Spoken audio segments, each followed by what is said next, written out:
బైబిల్ను తెరిచి కీర్తనల గ్రంథం 75వ అధ్యాయము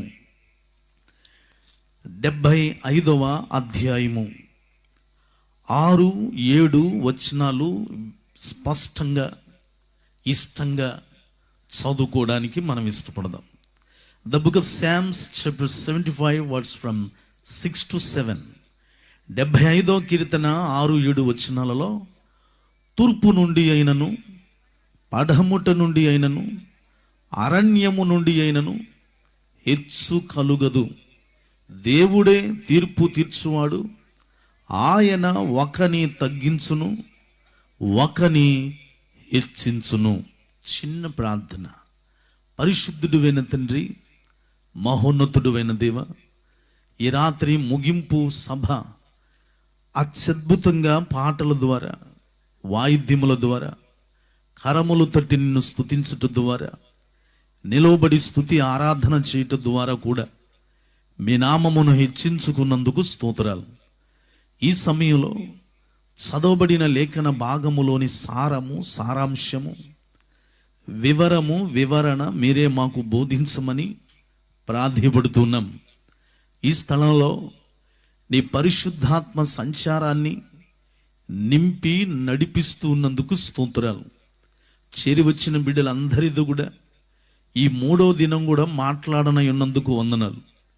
నిలబడి ఉన్న మీ దాసుడనైన నన్ను కూడా కొద్ది నిమిషాలు సిలువ చాటును మరుగు చేసుకుని మీ నోటి బోరగా, మీ చేతి ఆస్థారంగా వాడుకొనమని బ్రతిమలాడుతున్నాను. ఈ వాక్య పరిచర్యకి వ్యతిరేకంగా ఎలాంటి క్రియలు పనిచేయబడకుండా సమస్తమును మీ ఆధీనంలో నిలుపుకొనమని యేసు నామమున అడిగి వేడుకొనుచున్నాము తండ్రి, ఆమేన్. ప్రియులారా, దేవుని వాక్యం మీదే మన దృష్టి పెడదాం. సాధ్యమైనంత వరకు క్లుప్త సందేశం మనం వినటానికి ఇష్టపడదాం. ఈ చదువుకున్న లేఖన భాగంలో దేవాది దేవుడు ఆసాపు అనబడే శ్రేష్ఠుడైన వ్యక్తి ద్వారా ఈ మాట రాయించారండి.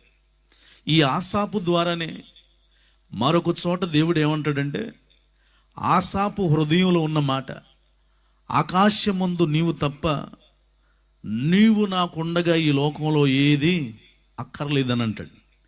ఇలాంటి శ్రేష్ఠుడైన ఆసాపే 75లో అంటాడు, తూర్పు నుండి అయినను, పడమటు నుండి అయినను, అరణ్యము నుండి అయినను హెచ్చు కలగదు. దేవుడే తీర్పు తీర్చువాడు. ఆయన ఒకని తగ్గించును, ఒకని హెచ్చించును. నాతో అనండి, ఆయన ఒకని తగ్గించును, ఒకని హెచ్చించును. ఈ రాత్రి దేవుని యొక్క నడిపింపును బట్టి ఆ ఒక వ్యక్తి ఎవరు? దేవుడు ఒకని హెచ్చించాడంట. ఈ రాత్రి హెచ్చించబడిన వ్యక్తి బైబిల్లో చాలామంది ఉన్నారు. ఒకని తగ్గించును, ఒకని హెచ్చించును. ఆ ఒక వ్యక్తి ఎవరు? ఆ జీవితంలో దేవుడు ఆ వ్యక్తిని ఎంతగా హెచ్చించాడు. వాక్యం వింటున్న వారులరా, గత సంవత్సరం ఇండ్ల స్థలాల, పొలముల స్థలాల రేట్లకి ఈ సంవత్సరం రేట్లకి హెచ్చింపే అయ్యా కానీ తగ్గింపవలా. పోయిన సంవత్సరం పెట్రోల్ రేటుకి ఈ సంవత్సరం పెట్రోల్ రేటుకి హెచ్చింపే అయింది కానీ తగ్గల. పోయిన సంవత్సరం మీరు కొనుక్కున్న వస్త్రాల ధరలు ఈ సంవత్సరపు వస్త్రాల ధరలు హెచ్చింపయ్యాయి కానీ తగ్గింపేం అవ్వలేవు. అన్నీ హెచ్చిపోతానే ఉన్నాయి. కానీ నీ జీవితంలో హెచ్చింపుకి ఏమన్నా వచ్చావా? ఆధ్యాత్మికంగా హెచ్చించబడ్డావా? భౌతికంగా ఏమైనా హెచ్చించబడ్డావా? ఐశ్వర్యంలో హెచ్చించబడ్డావా? దేవుడిచ్చిన తలాంతులలో హెచ్చింపబడ్డావా? అన్నీ హెచ్చైపోతున్నాయి, అన్నీ హెచ్చింపైపోయినాయి. కానీ నీ కుటుంబంలో హెచ్చింపు లేదా తల్లి? ఈ ముగింపు దినాన హెచ్చింపబడి తిరిగి వెళ్ళుదువుగాక. అది ఎవరి ద్వారా సాధ్యం అంటే, ఒకవేళ తూర్పు వైపు చూస్తున్నావేమో హెచ్చించబడాలని, పడమటి వైపు చూస్తున్నావేమో హెచ్చించబడాలని, అరణ్యం వైపు చూస్తున్నావేమో హెచ్చించబడాలని. హెచ్చు కలగదు అని బైబిల్ చెప్తుంది. దేవుడే హెచ్చించువాడు ప్రియులను. ఈ రాత్రి ఒకని తగ్గించును, ఒకని హెచ్చించును. ఆ ఒక వ్యక్తి ఎవరో ఈ రాత్రి మీ ముందు ఉంచడానికి ప్రయత్నం చేస్తాను. ఆ ఒక వ్యక్తిలో నుంచి దేవుడు ఏం చూసి హెచ్చించాడు, దేవుడు హెచ్చించడానికి ఆ వ్యక్తిలో ఏం చూడలేదు. చూడనివి 5 విషయాలు చెప్తాను, చూసినవి 2 విషయాలు చెప్తాను.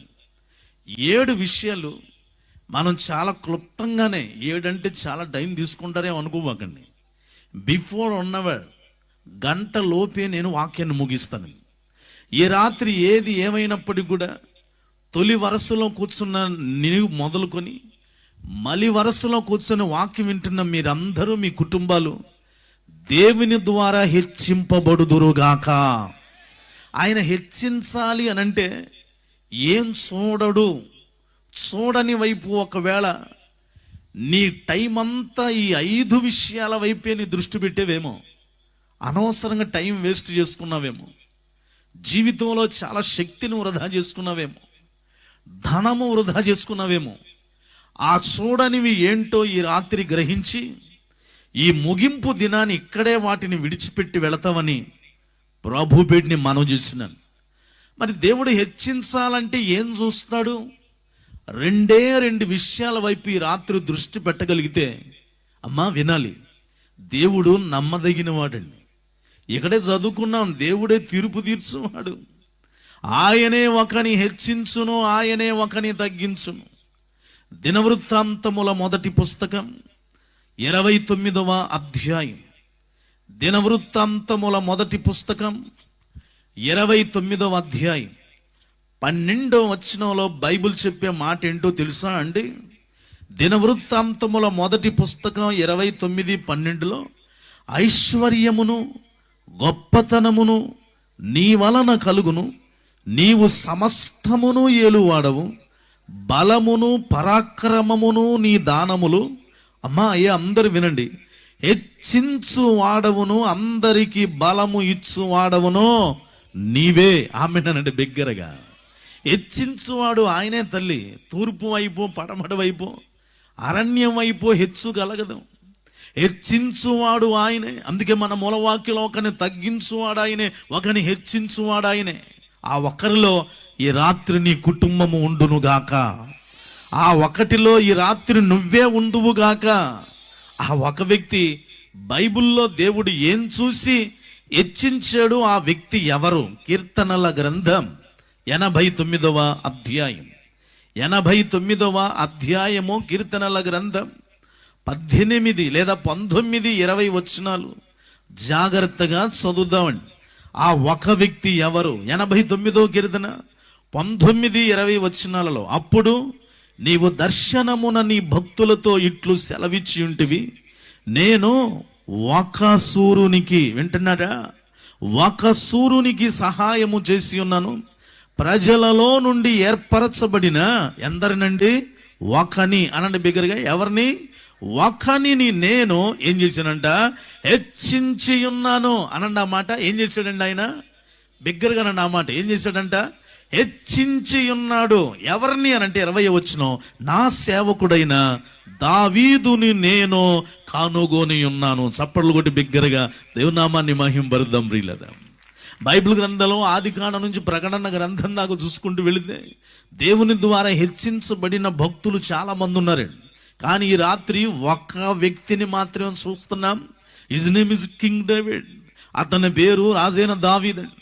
దావీదుని దేవుడు హెచ్చించాడట. ఎంతగా హెచ్చించాడో తెలిసి దావీదుని వారి, నువ్వు కూడా ఆశ కలిగి ఉండాలి. ఎవరొక బైబిల్ పండితుడు అన్నాడు, ఆశ లేని వాడిని యేసయ్య కూడా ఆశీర్వదించలేడంట. ఈ రాత్రి ఆశ కలిగిన ప్రాణమును తృప్తిపరుచునుగాక. ఈ రాత్రి ప్రభువా దావీదుని హెచ్చించినట్టుగా నా బిడ్డలు కూడా రాజులవుదురుగాక, నా కుటుంబం కూడా రాజ కుటుంబం అవునుగాక. నీకు అసాధ్యమేమో కానీ దేవునికి అద్భుతం చేయడానికి 6 నిమిషం పట్టదు ప్రియులారా. ఆయన హెచ్చించడానికి ఒకానొక దినానికి దావీదు 18వ వచనం, సమూయేలు 2వ పుస్తకం 7వ అధ్యాయం 18వ వచనంలో దావీదు రాజు లోపల ప్రవేశించి యెహోవా సన్నిధిని కూర్చుండి ఇలాగు మనవి చేసెను. ఎలాగు? నా ప్రభువా యెహోవా, ఇంతగా నీవు నన్ను హెచ్చించుటకు నేనెంతటి వాడనో, నా కుటుంబము ఏ పాటిది. చేతులు రెండు బాగితే బిగ్గరగా స్తోత్రం చెప్పాలి. హల్లెలూయా. అమ్మ, మనస్ఫూర్తిగా మీ యొక్క సంఘ కాపరి గారు మీ కొరకు కన్నీరు కార్చి విలపించి మీ హెచ్చింపును కోరుకునే మొట్టమొదటి వ్యక్తి అయిన మీ దీనదాసులైన జకబరాజు గారు, పాస్టమ్ గారు తర్వాత నేను కూడా ఈ రాత్రి ఆశపడుతున్నాను. ఏంటో తెలుసా? దావీదు గాని యెహోవా సన్నిధిలో వచ్చి కూర్చొని ఇంతగా హెచ్చించేసేవండి ప్రభువా, నన్ను ఇంతగా హెచ్చించడానికి నేను ఎంతటి వాడను, నా కుటుంబము ఏ పాటిదనే మాట మీరు కూడా వచ్చే ఆదివారం లోపు దేవుని సన్నిధిలో కూర్చుండి ఈ మాట పలుకుదురుగాక. ఒకని తగ్గించువాడు ఆయనే, ఒకని హెచ్చించువాడు ఆయనే. ఇంతగా హెచ్చించేవేంటి ప్రభువా, అంతేనా అండి? ఇంకో మాట దావీదు అంటాడు. 18వ కీర్తన 48వ వచనం, 18వ కీర్తన 48వ వచనంలో అంటాడు దావీదు, ఆయన నా శత్రువుల చేతిలో నుండి నన్ను విడిపించును, నా మీదికి లేచు వారి కంటే ఎత్తుగా నీవు నన్ను హెచ్చించుదువు. హెచ్చించుదు అన్న మాట అందరూ అనండి. ఏం చేస్తాడంటే ఆయన హెచ్చిస్తాడు. దావీదే అంటున్నాడు, దేవుని మందిరంలో దేవుని సన్నిధిలో కూర్చొని ఎంతగా హెచ్చించడానికి ఏపాటి వాడినాయి అన్నాడు. ఇంకొక 18వ కీర్తనలోకి వచ్చారు అంటాడు, నన్ను నా శత్రువుల కంటే, నా మీదకి లేచు వారి కంటే ఎత్తుగా హెచ్చించేసావు ప్రభువా.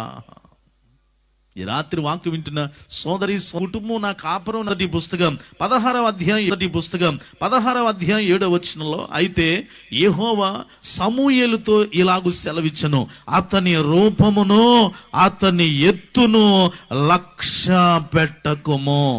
ఈ చదువుకున్న లేఖన భాగాన్ని బట్టి దేవుడు హెచ్చించడానికి చూడని మొదటి విషయం ఏంటంటే పై రూపాన్ని చూడడు. అమ్మ, వింటున్నారా? సౌలుని తీసివేసి ఆయన స్థానంలో దావీదు రాజుగా ఏర్పాటు చేయాలని ప్రవక్త అయిన సమూయేలు దాను మొదలుకొని బెయేర్షెబా వరకు కూడా వీరోచితమైన ప్రవక్తగా పేరుగాంచిన సమూయేలు గారిని యెషయి అంటే దావీదు నాన్నగారి ఇంటికి పంపించి, నీ కుమారులందరూ ఇక్కడ ఉన్నారా, పిలిపించు అని అంటే, పెద్దోడు ఏలియాబు హైట్ వెయిట్ ఉన్నాడండి. సమూయేలుకు అనుభవం ఏంటో తెలుసా? మొదటి రాజు సౌలును కూడా దేవుడు హైట్ వెయిట్ ఉన్నాడు కాబట్టి ఎన్నిక చేశాడు గనక యెషయి కుమారుడైన మొదటివాడు ఏలియాబు కూడా హైట్ వెయిట్ ఉన్నాడు. దేవా ఇతనేనా అని అనుకుంటుండగా దేవుడు అన్నాడు, ఆహా, నేను హైట్ చూడను వెయిట్ చూడను. రెండో వాడు వచ్చాడు, అబీనాదాబు హైట్ ఉన్నాడు వెయిట్ ఉన్నాడు, ప్రభువా ఇతనేనా? ఆహా. మూడో వాడు వచ్చాడు, షమ్మా హైట్ వెయిట్ ఉన్నాడు, ప్రభువా ఇతనేనా, అభిషేకించేనా? ఆహా. 7 అలాగా హైట్ వెయిట్ ఉన్నా, నో నో నో, నేను పై రూపాన్ని చూడను. ఈ రాత్రమ్మా, ఒకవేళ హెచ్చించబడలేకపోవడానికి నీ రూపం చూసుకొని దిగజారిపోతున్నావేమో, నీ పిల్లల రూపాలు చూసుకొని కలవరం చెందుతున్నానేమో, ఒకవేళ అదిగో వాళ్ళు ఇలాగున్నారు, ఇలాగ ఉన్నారు, ఇతరులతో వ్యత్యాసం, ఇతరులతో పోలికలు వేసుకొని వాళ్ళు అంత హైట్ ఉన్నారు, వీళ్ళు ఇంత హైట్ ఉన్నారు, వీళ్ళు ఇంత వెయిట్ ఉన్నారు, వీళ్ళు ఇంత కలర్ ఉన్నారు, వీళ్ళు ఇంత అందంగా ఉన్నారని ఇతరులతో కంపేర్ చేసుకొని ఈ ఆలోచనలతోనే నీ టైం అంతా వృధా చేసుకున్నావేమో, ఇలాంటి ఆలోచనలోనే దిగజారిపోయి కూర్చున్నావేమో. దేవుడు నీతోనే మాట్లాడుతున్నాడు ఈ రాత్రి. దేవుడు హెచ్చించాలంటే పై రూపాన్ని చూసే దేవుడు కాదండి ఆయన. బైబిల్ చెప్తున్న మాట, అందము మోసకరము, సౌందర్యము వ్యర్థము అని బైబిల్ చెప్తా ఉంది. దేవుడు అందాన్ని ఇస్తే అది దేవుని ఇష్టం అండి. ఈ రాత్రి దిగజారిపోతూ రూపాన్ని చూసుకొని దిగజారిపోతూ కలవరపడుతున్న వారితో దేవుడు మాట్లాడుతున్నాడు ఈ రాత్రి. దేవుడు పోలిక చొప్పున చేసుకున్నాడండి. సర్వ సృష్టినంతా కలుగునుగాక. ఆదికాండం 1వ అధ్యాయం జరిగితే మనిషి దగ్గరికి వచ్చేసరికి కలుగునుగాక అనలా. శ్రద్ధ తీసుకొని నేల మంటిని తీసుకొని తన పోలిక చొప్పున మనిషిని డిజైన్ చేశాడు. నీ పోలిక దేవుని పోలిక. చప్పట్లు కొట్టి బిగ్గరగా దేవునామాన్ని మహింపరుద్దాం ప్రియులారా. ఆ రూపం బాగాలేదని దిగజారిపోతున్నావా తల్లి? నీ బిడ్డల రూపం బాగాలేదని కలవరాలు పడిపోతున్నావా? నీ బిడ్డల రూపాన్ని బట్టి దుఃఖంతో మునిగిపోయావా? అలాగైతే రాత్రి దేవుడు నిన్ను నీ పిల్లలనే హెచ్చించునుగాక. నేను ఒక ఊరు మీటింగ్స్కి వెళ్ళానండి 2 సంవత్సరాలు. ఆ 2 సంవత్సరాలు ఒక ఇంట్లో పగలు మెసేజ్, రాత్రి మెసేజ్. పగలు ఆ ఇంటికి తీసుకెళ్ళి 2 సంవత్సరాలు నాకు భోజనం ఏర్పాట్లు చేసేటప్పుడు ఆ ఇంట్లో ఒక పాప ఉంది, 28, 29 సంవత్సరాలు ఉంటాయి. ఆ పాప 2 సంవత్సరాలు చక్కగా వడ్డిస్తూ ఉండేది, అన్న తినండి అన్న అంటూ. ఈ సంవత్సరం వెళ్ళానండి, ఫిబ్రవరి మాసంలో వెళ్తే ఆ పాప కనపడలా. తల్లిదండ్రులు దిగాలుగా ఈ సంవత్సరం కూడా తీసుకొని వెళ్ళిపోయి భోజనం ఏర్పాటు చేస్తూ డల్గా వడ్డిస్తున్నారు. నేను చూస్తున్నా ఆ పాప వచ్చేస్తుందే, ఒకవేళ చర్చిలో ఉండిపోయిందేమో, ఆ మీటింగ్ ప్లేస్లో ఉండిపోయిందేమో, వస్తుందేమో అన్నట్టుగా చూస్తుంటే భోజనం అంతా అయిపోయి చేయకడుకున్నా ప్రార్థన చేసుకుంటున్నప్పుడు కూడా పాప కనపడలా. నోరు తెరిచి అడిగాను, ఏమ్మా పాప కనపడలేదు ఏంటనంటే బోర్ని ఆడటం మొదలు పెట్టారండి ఇద్దరు.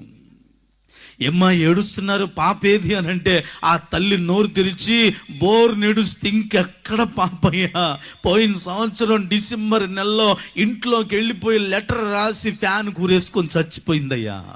షాక్ అయిపోయానండి నేను.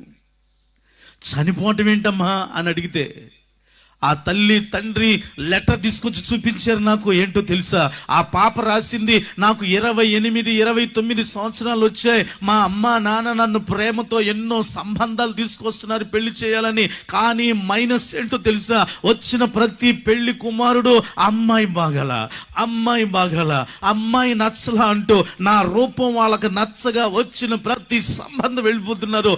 ఒంటి మీదకి 29 ఏళ్ళు వచ్చాయి. ఇక నాకు ఎవరికి నచ్చదా నాకు అనిపించడం లేదు.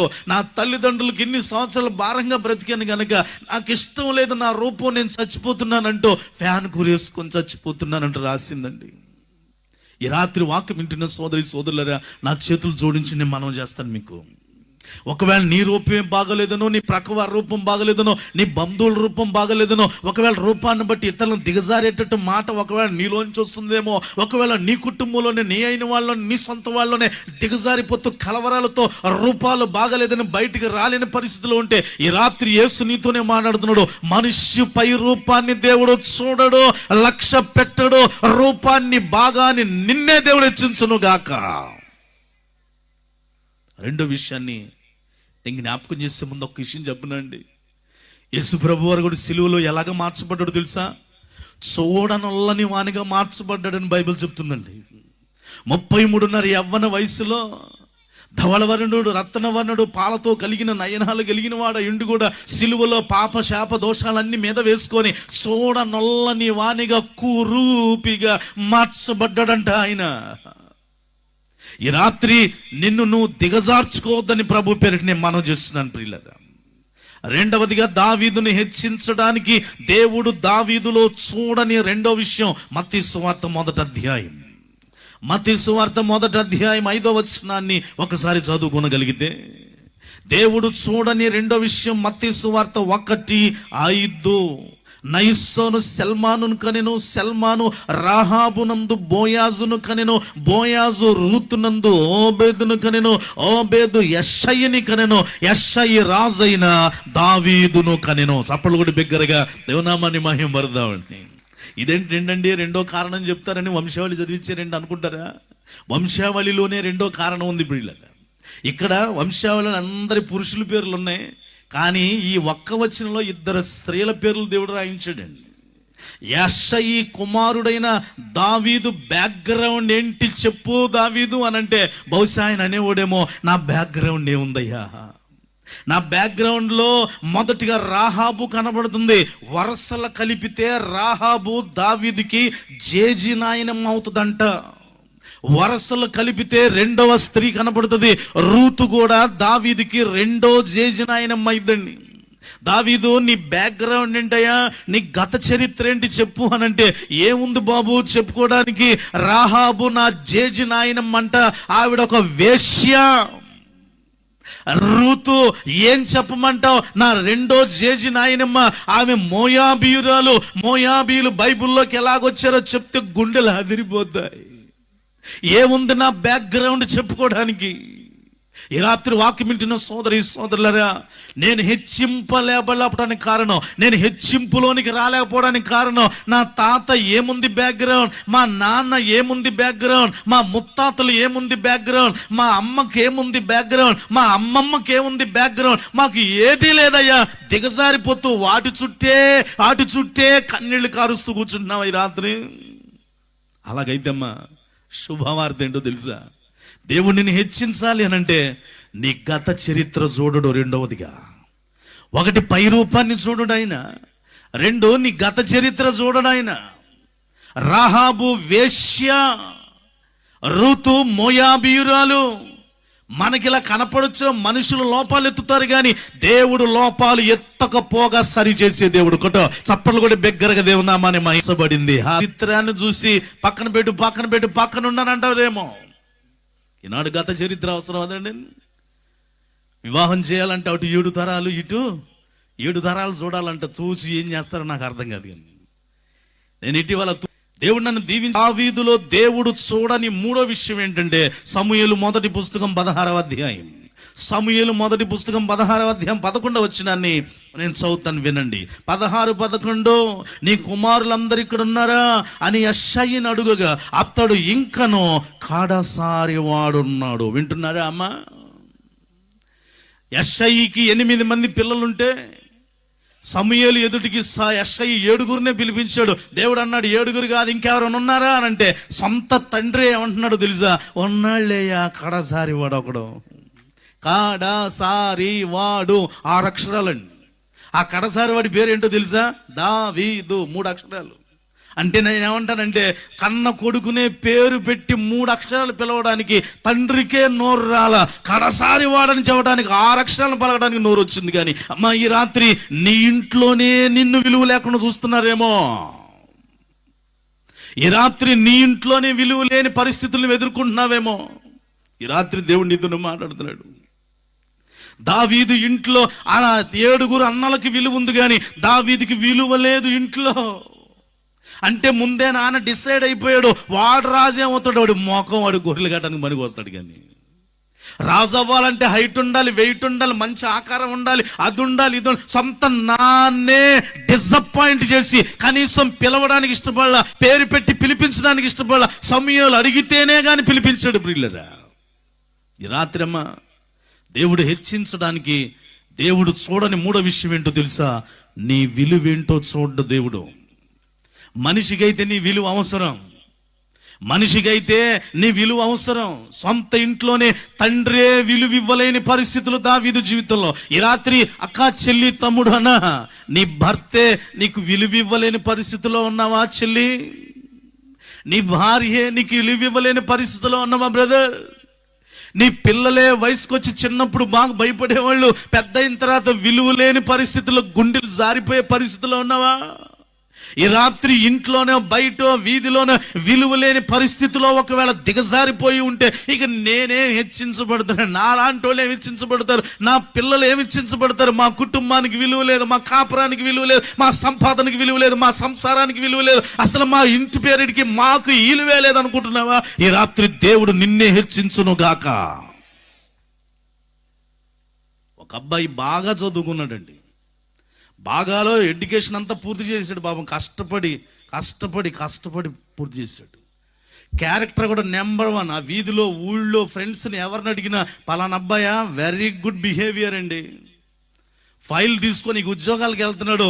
అందరు ఉద్యోగాలకు వెళ్ళిపోతే ఆఫీసర్స్ అందరూ ఫైల్ చూస్తున్నారు. అబ్బా వెల్ డన్, ఏం ఎడ్యుకేషన్ అబ్బా, ఏం ఎడ్యుకేషన్. ఆ అబ్బాయి క్యారెక్టర్ గురించి రిపోర్ట్ తెప్పించుకుంటే నెంబర్ 1 క్యారెక్టర్, కానీ నీకు ఉద్యోగం ఇవ్వలేకపోతున్నాం సారీ అని పంపించేస్తున్నారు అన్ని చోట్ల నుంచి. ఆ అబ్బాయికి వేదన వచ్చి ఆన్లైన్ ప్రేయర్లోకి వచ్చి దేవుని సేవకులకు ఏడుస్తూ చెప్తున్నాడు, అన్నా ఎడ్యుకేషన్ హయ్యర్ ఎడ్యుకేషన్ అన్నా, నా క్యారెక్టర్ హయ్యర్ క్యారెక్టర్ అన్నా, కానీ ఎక్కడికి వెళ్ళినా ఉద్యోగం రావట్లేదన్నా. ఎందుకో తెలుసా? నాకు రిఫరెన్స్ ఇచ్చేవాళ్ళు ఎవరు లేరన్నా, నాకు రికమెండ్ చేసేవాళ్ళు ఎవరు లేరన్నా.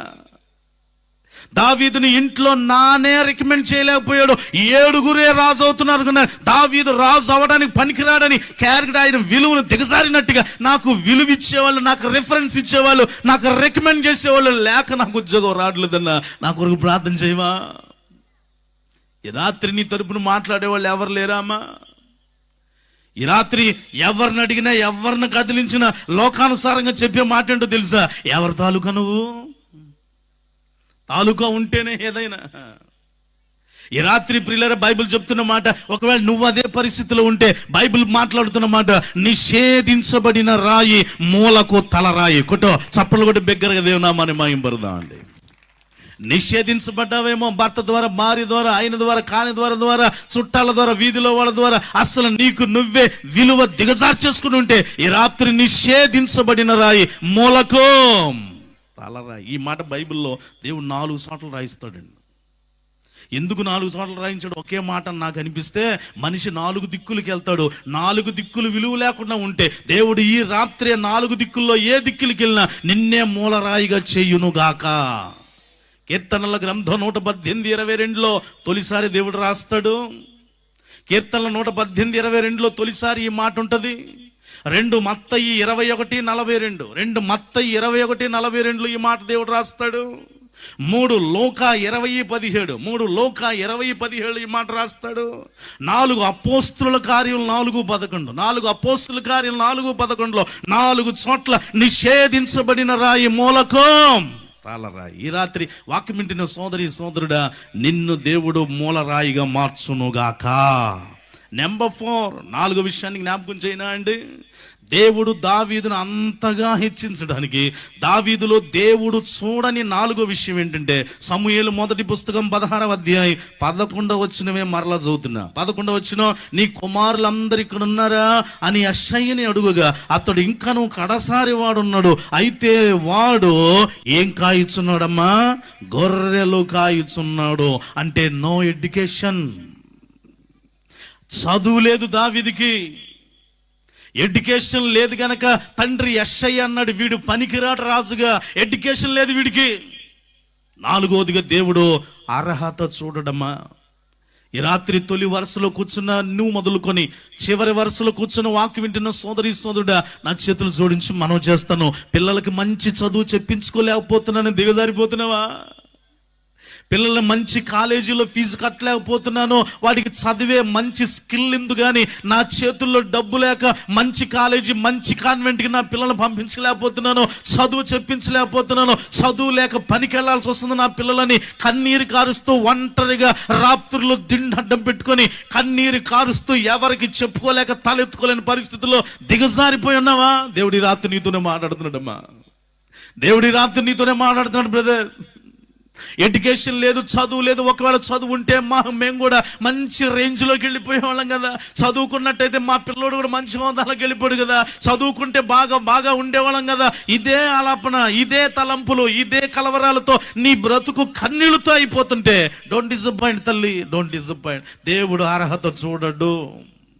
ఈ రాత్రి చదవద్దు అని అంటలా, చదువు దేవుడు సమృద్ధిగా ఇచ్చే వాళ్ళకి ఇచ్చాడు, లేని వాళ్ళతో ఈ రాత్రి దేవుడు మాట్లాడుతున్నాడు. ఇది ఈ రాత్రి దయతో అర్థం చేసుకోండి, దయతో అర్థం చేసుకోండి. ఈ రాత్రి నీ పరిస్థితులను మార్చే దేవుడు నా దేవుడు. దేవునికి స్తోత్రం చెప్తారా బిగ్గరగా? దేవుని దాసులు నాకు ఒక శుభవార్త చెప్పారండి, జాకబ్ రాజు గారు. ఈ మీటింగ్ డేటు లాస్ట్ మంత్లో తీసుకుంటూ, అన్న దేవుని కృప వల్ల పాటలు రాయడం దేవుడు వరం ఇచ్చాడన్నా. పాప బాబు ద్వారా పాటలు రాసాము. ఆ ఒక్క పాట యూట్యూబ్లో పెట్టాం.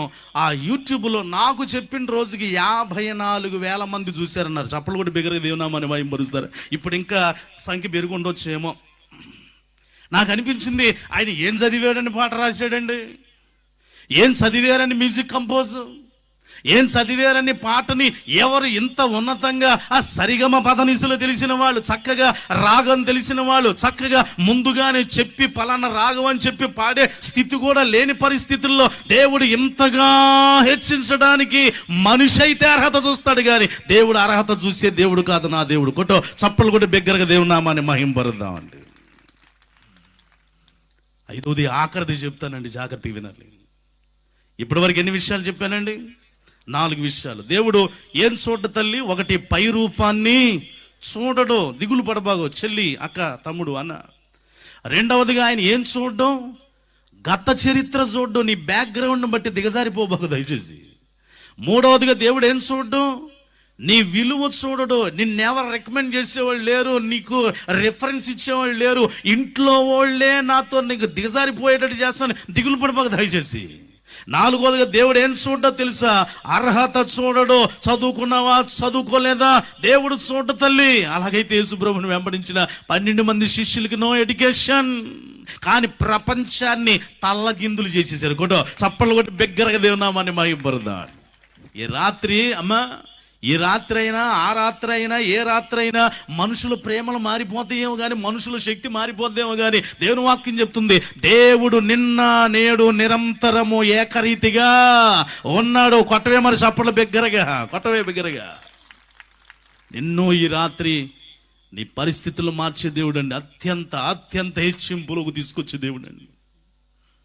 5వది ఆఖరిది విందాం. సమూయేలు మొదటి పుస్తకం 16వ అధ్యాయం 11వ వచనంలోనే 5వ కారణాన్ని చూద్దాం. సమూయేలు మొదటి పుస్తకం 16వ అధ్యాయం 11వ వచనంలోనే బైబిల్ చెప్తున్న మాట, నీ కుమారులందరూ ఇక్కడ ఉన్నారా అని యెషయను అడుగగా అతడు ఇంకను కడసారి వాడున్నాడు, అయితే వాడు గొర్రెలు కాయుచున్నాడని చెప్పాను. దావీదు వృత్తి ఏంటంటే గొర్రెలు కాయటం. అమ్మ అనండి, అతను వృత్తి ఏంటి తల్లి? మాట్లాడాలి. అతను వృత్తి ఏంటండి? 5వది ఆఖరిది, దేవుడు నీ వృత్తి ఏంటో చూడ్డమ్మా, నీ హోదా ఏంటో చూడ్డాయన. నువ్వు IAS అయితేనే వృద్ధి చేస్తాను అండాయన, నువ్వు IPS అయితేనే హెచ్చిస్తాను అండాయన, నువ్వు ఇంజనీరు అయితేనే హెచ్చిస్తాను అండాయన, నువ్వు మేజిస్ట్రేట్ అయితేనే హెచ్చిస్తాను అండాయన, నువ్వు కలెక్టర్ అయితేనే హెచ్చిస్తాను అండాయన, నువ్వు సాఫ్ట్వేర్ అయితేనే హెచ్చిస్తాను అండాయన. ఇవి వద్దు అంటల్లా. Try to understand my words. నా మాటలు దయతో మీరు అర్థం చేసుకోవాలి. ఇవన్నీ దేవుడు వాళ్ళని ఆశీర్వదించాడు. ఒకవేళ నీ బిడ్డ సంగతి, నీ సంగతి, నాకు చదువు లేకపోగా నా వృత్తి చాలా తక్కువ వృత్తి అయ్యా, దిగజారిపోయావా, అందుకే నేను హెచ్చింపబడలేకపోతున్నాను అని అనుకుంటున్నావేమో. దేవుడు హెచ్చించడానికి దేవుడు నీ వృత్తి చూసే దేవుడు కానే కాదు ప్రియులరా.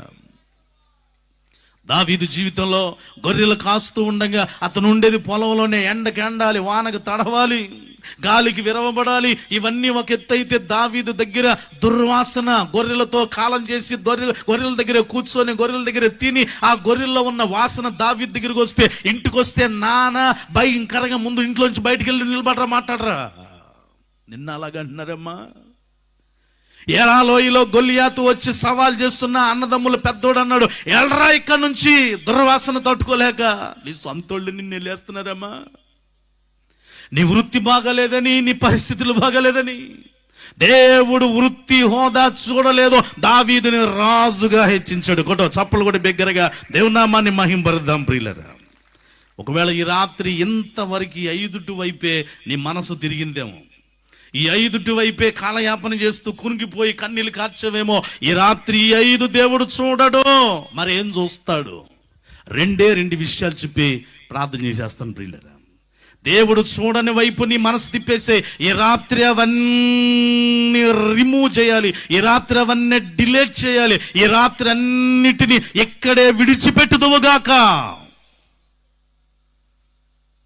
దేవుడు మరి ఏం చూసి దావీదుని రాజుగా చేశాడో 2 విషయాలు చెప్తానండి. ఆ 2 మనసులో భద్రంగా పెట్టుకుని వెళ్ళు. నువ్వు వెళ్లే లోపే దేవుడు నిన్ను హెచ్చించడానికి ఇప్పుడే ఆజ్ఞ ఇచ్చునుగాక. మొదటిది సమూయేలు మొదటి పుస్తకం 16వ అధ్యాయమే 7వ వచనం చదువుతున్నాను.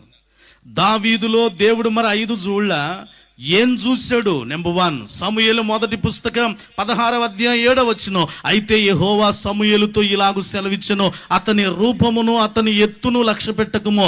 మనుష్యులు లక్ష్యట్టు వాటిని యెహోవా లక్ష్య పెట్టడు. నేను అతని త్రోసివేసి ఉన్నాను. మనుష్యులు పై రూపము లక్ష్య పెట్టుదురు గాని అందరూ వినడానికి చూసే మొదటి విషయం ఏంటంటే హృదయాన్ని చూస్తాడు. వింటున్నావా అమ్మా? తెలుసా, సమూయేలు రావడమే యెషయా దగ్గరికి వచ్చి ఏమన్నాడు తెలిసి, యెషయా నువ్వు నీ పిల్లలందరూ శుద్ధి చేసుకొని నా ఎదుట నిలబడాలా. దేవుడు నాకు ఇచ్చిన ఈ ప్రవక్తగా నా ఎదుట నిలబడాలంటే, దేవుని ఎదుట నిలబడాలంటే నువ్వు నీ పిల్లలందరూ శుద్ధి చేసుకొని నా ఎదుటికి రండి అన్నాడండి. హృదయంలో దేవుడు ఏం చూస్తాడంటే శుద్ధి చూస్తాడు, హృదయ శుద్ధి చూస్తాడండి. బైబిల్ చెప్తున్న మాట, హృదయ శుద్ధి గలవారు ధన్యులు, వారు దేవుని చూచెదరు. పై రూపం మీద లక్ష్య పెట్టబాక. నీ హృదయం ఎలాగుంది? ఈ రాత్రి శుద్ధంగా ఉందా?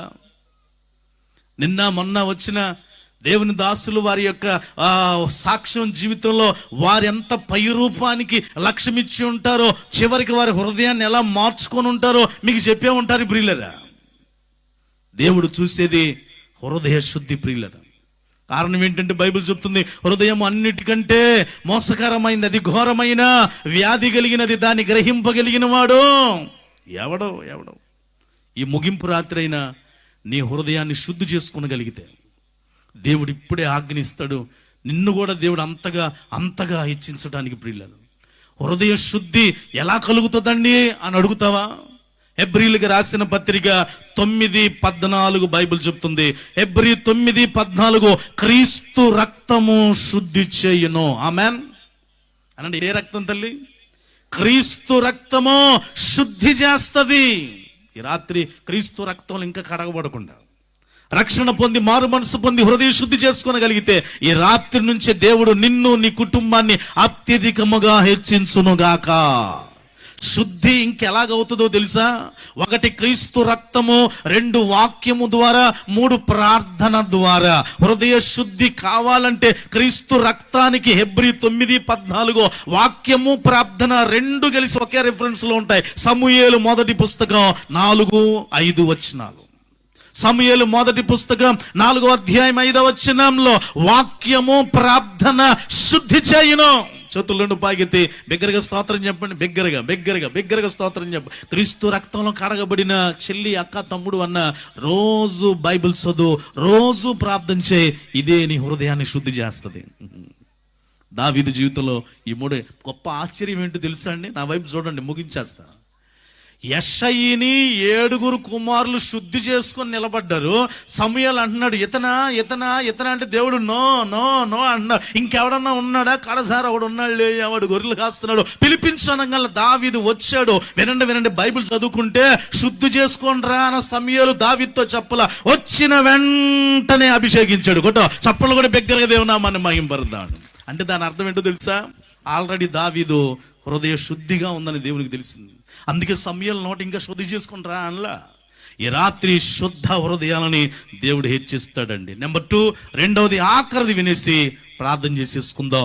దావీదును దేవుడు అంతగా హెచ్చించడానికి దేవుడు చూసిన రెండో విషయం ఏంటంటే, దీనికి 3 రిఫరెన్స్లు ఇవ్వాలి, తర్వాత ఇస్తాను. ముందు పేరు చెప్తా, కారణం చెప్తా, వినండి. దావీదును దేవుడు అంతగా హెచ్చించడానికి దావీదులో దేవుడు చూసింది ఏంటంటే నమ్మకత్వాన్ని చూశాడండి. 2 నమ్మకత్వాన్ని చూస్తాడు. 2 విషయాలు. 1 హృదయ శుద్ధి చూస్తాడు. 2 ఏం చూస్తాడు తల్లి? నమ్మకత్వం అంటే బిగ్గరగా ఏంటది? నమ్మకత్వాన్ని చూస్తాడు. ఈ 2 చాలు. ఇక నువ్వేదో నానా హైరాణ పడే ఇబ్బందికరమైన పనులు ఆయన చెప్పడండి. హృదయ శుద్ధి, 2 నమ్మకత్వం. దావీదుని సమూయేలు రాజుగా అభిషేకించేసిన వెంటనే రాజు అవ్వల. 30 సంవత్సరాలు టైం పట్టింది. వినండి జాగ్రత్తగా. అకార్డింగ్ ద బైబిల్ చదివితే రాజు వెంటనే అయిపోలా. 30 సంవత్సరాలు వెయిటింగ్ పీరియడ్ లో ఉన్నాడు దావీదు. 30 సంవత్సరాలు ఎందుకండి దేవుడు ఆలస్యం చేశాడంటే, దావీదుకి ఇవ్వాల 30 సంవత్సరాలు. మొట్టమొదటి రాజు ఉన్నాడు సౌలు. ఏమన్నా మారతాడేమో, నేనే రాజుని చేశా, నేనే దించేస్తే ఎలాగా? 30 సంవత్సరాలు టైం ఇచ్చి మారతాడేమో. సౌలుకి టైం ఇస్తే సౌలు గోరంతా కూడా మారలా. ఈ రాత్రి మార్పు లేకుండా ఉంటే అమ్మా, దేవుడు ఓర్పు సహనంతో, ఆయన కోపించుచూనే వాత్సల్యము కలిగిన వాడు ప్రియులరు. ప్రపంచంలో మేమే టాప్ సినిమా యాక్టర్లు అనుకున్నారు. లాస్ ఏంజల్స్, కాలిఫోర్నియా, జనవరి 4-5 తారీఖుల్లో గోల్డెన్ గ్లోబ్స్ అవార్డు జరిగిన అమెరికాలో. ప్రపంచంలో సినిమా తారలంటే వాళ్ళే హాలీవుడ్. తర్వాత మన ఇండియా, బాంబే వాళ్ళని బాలీవుడ్. తర్వాత మన ఆంధ్ర, తెలంగాణ వాళ్ళనేమో టాలీవుడ్. అన్ని వుడ్లే. అందుకే కాలి అవతల పడిపోయింది, బూడిదైపోయినాయి అంతే. తమిళ వాళ్ళనేమో కోలీవుడ్. అన్ని వుడ్లే. వాళ్ళు మాట్లాడి విర్రవిగిన మాట ఏంటో తెలుసా? అవర్ స్టేట్ ఈజ్ గాడ్స్లెస్ స్టేట్ అన్నారండి. అబ్బా, ఎంత లోతైన తీర్మానం. మా రాష్ట్రం దేవుడు లేని రాష్ట్రం, మాకు దేవుడు అక్కర్లా. మా నటనే మాకు దేవుడు అన్నారండి. మా అందచందాలే మాకు దేవుడు. మా యొక్క ఎక్స్పోజింగే మాకు దేవుడు. మా డబ్బే మాకు దేవుడు. ప్రపంచంలోనే టాప్ రేంజ్ మాది. ప్రపంచంలోనే, అందులో అమెరికాలోనే డబ్బున్న వాళ్ళు నివసించే ప్రాంతం లాస్ ఏంజల్స్, కాలిఫోర్నియా. మా బిల్డింగులే మాకు దేవుడు అనగానే విత్ ఇన్ 48 hours 48 గంటల్లోనే దేవుడు కార్చిచ్చు రగిలింపజేసి ఆ 2 రాష్ట్రాలని టాప్ అనుకున్న వాళ్ళ టాపు లేపేశాడు దేవుడు. అంతే. మీరందరూ ఫోనుల్లో చూసుంటారు. ఒట్టి మాట చెప్పట్లేదమ్మా. ఎందుకో తెలుసా?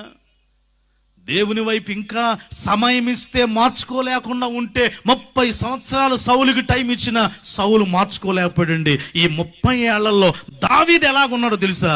నమ్మకంగా ఉన్నాడు. చప్పట్లు కొట్టరే మరి బిగ్గరగా. 30 ఏళ్లలో నేను కాబోయే రాజును కదా, ఇక ఈ గొర్రెలతో నాకేం పనిలే అని అనుకోలే.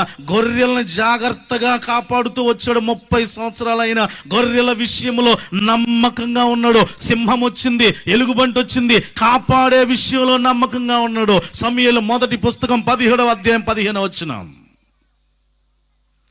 నాన్న పిలుస్తున్నాడు, గొర్రెలను పక్కన కాపర్లకు అప్పగించే విషయంలో నమ్మకంగా ఉన్నాడు. సమూయేలు మొదటి పుస్తకం 17వ అధ్యాయం 20వ వచనం. మొట్టమొదటి రాజుకి దెయ్యం పట్టింది, దురాత్మ పడితే ఈ దావీదు సితారా వాయిస్తేనే పోద్దంటే పిలిపిస్తే నాన్న దగ్గర నుంచి రాజు దగ్గరికి వెళ్ళి, రాజు దగ్గర నుంచి గొర్రెల దగ్గరికి వచ్చి తిరిగే విషయంలో నమ్మకంగా ఉన్నాడు దావీదు. అమ్మా, ఉందా నమ్మకత్వం నీ దగ్గర? భర్త దగ్గర నమ్మకత్వం ఉందా? భార్య దగ్గర నమ్మకత్వం ఉందా? అన్నిటికి మించి నీ కొరకు ప్రయాసపడుతూ ఎంతగా ఘనమైన సువార్తను నీ దాకా తీసుకొస్తున్న సేవకుడి దగ్గర ఉందా నీకు నమ్మకత్వం? సేవకురాల దగ్గర ఉందా నీకు నమ్మకత్వం? అన్నిటికి మించి దేవుని వాక్యంలో ఉందా నీకు నమ్మకత్వం? బైబిల్ చెప్తున్న మాట సామెతల గ్రంథంలో 29వ అధ్యాయం లేదు 28వ అధ్యాయం 20లో, నమ్మకమైన వానికి దీవెనలు మెండుగా కలుగును. ఆమెనడు బిగ్గరగా. ఈ రాత్రి హృదయ శుద్ధి, నమ్మకత్వాన్ని చూసి దేవుడు దావీదుని అంతగా హెచ్చించాడండి. ఈ రాత్రి 2 సంపాదించుకొని నీవు నీ పిల్లలు కూడా దేవుని ద్వారా హెచ్చించబడుదురుగాక. ఫైనల్గా యథార్థ సంఘటన ఒకటి చెప్పి ప్రార్థన చేసేస్తా వినండి. ఆ అబ్బాయి పేరు జార్జ్ బోల్ట్. నేను చెప్పే మాటలు మీరు ఫోన్లో కొడితే వచ్చేస్తాయి. ఇప్పుడుగా తర్వాత ఇంటికి వెళ్ళి చూడండి. నేను చెప్పేది కొంచెమే, అక్కడ వివరణ చాలా ఉంటుందండి. జార్జ్ బోల్ట్ యవ్వన వయసులో పెళ్ళయింది, 2 పిల్లలు. సాధారణమైన ఉద్యోగం, హోటల్లో రిసెప్షనిస్ట్గా పనిచేస్తున్నాడండి.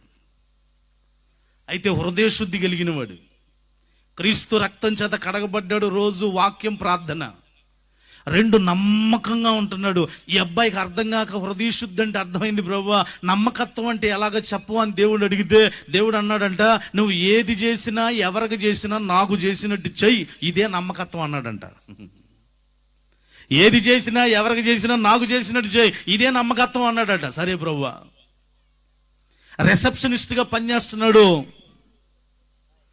ఒకరోజు రాత్రి వృద్ధ దంపతులు 2 వచ్చారు.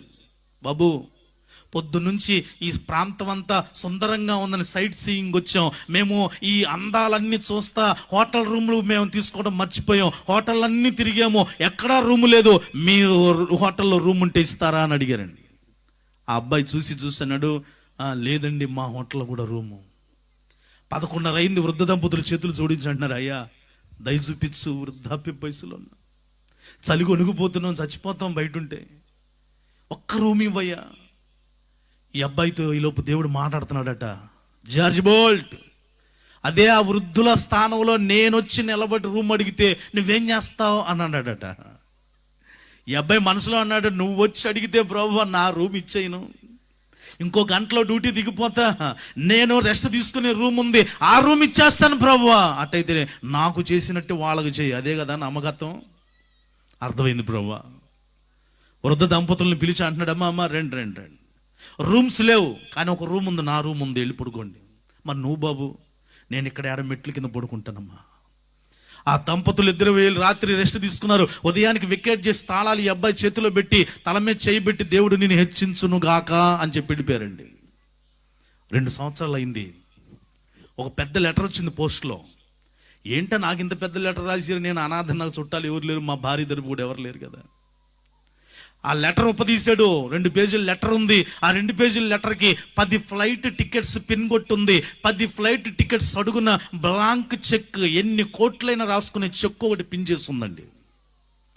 ఏంట నాకు పంపించింది ఎవరా అని ఆ ఫ్లైట్ టికెట్స్ పక్కన పెట్టాడు, బ్లాంక్ చెక్ పక్కన పెట్టాడు, లెటర్ చదవడం మొదలు పెట్టాడు. ఆ లెటర్లు ఇలాగుంది: బాబు గుర్తుపట్టావా, 2 సంవత్సరాల క్రితం అర్ధరాత్రి 11:30కి వచ్చి రూమ్ అడిగితే లేకపోయినా నువ్వు విశ్రాంతి తీసుకునే రూమ్ మా కోసం ఇచ్చి పరిశుద్ధంగా హృదయ శుద్ధితో నమ్మకంగా మా పట్ల నీ పరిచర్య చేసావు, గుర్తుపట్టావా? మాకు కోట్ల ఆస్తుంది, కానీ పిల్లలు ఎవరు లేరు.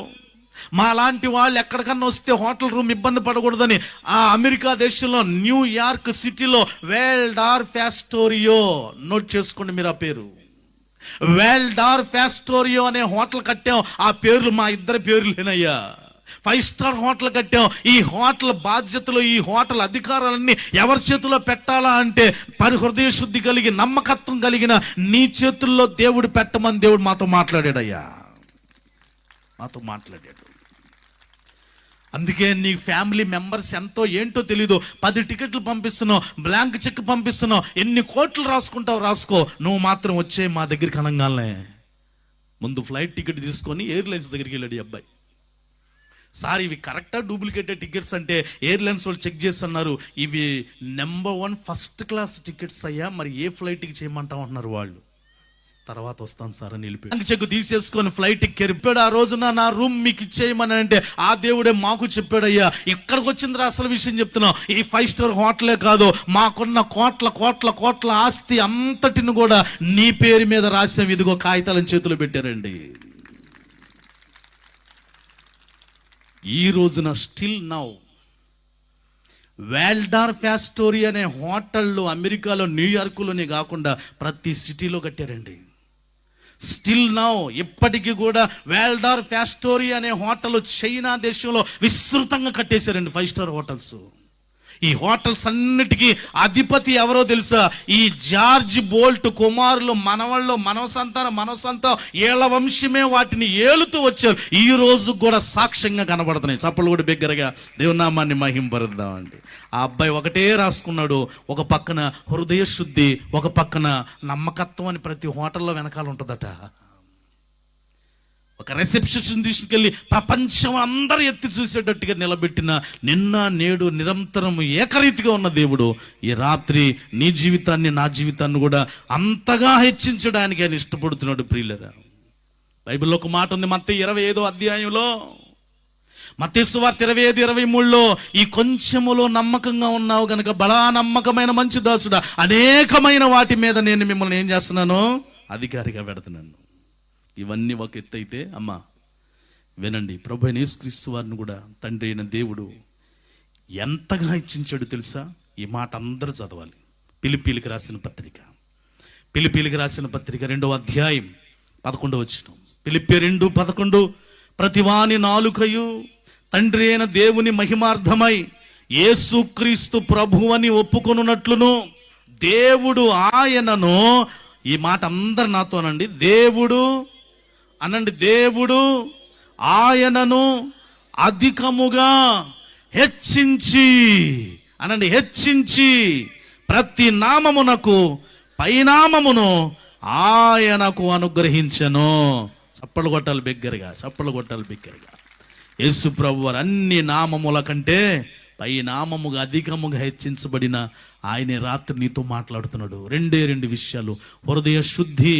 ఆ హృదయ శుద్ధి కలగడానికే రక్తము సిలువలో చివరి బొట్టు వరకు కార్చాడు ఆయన.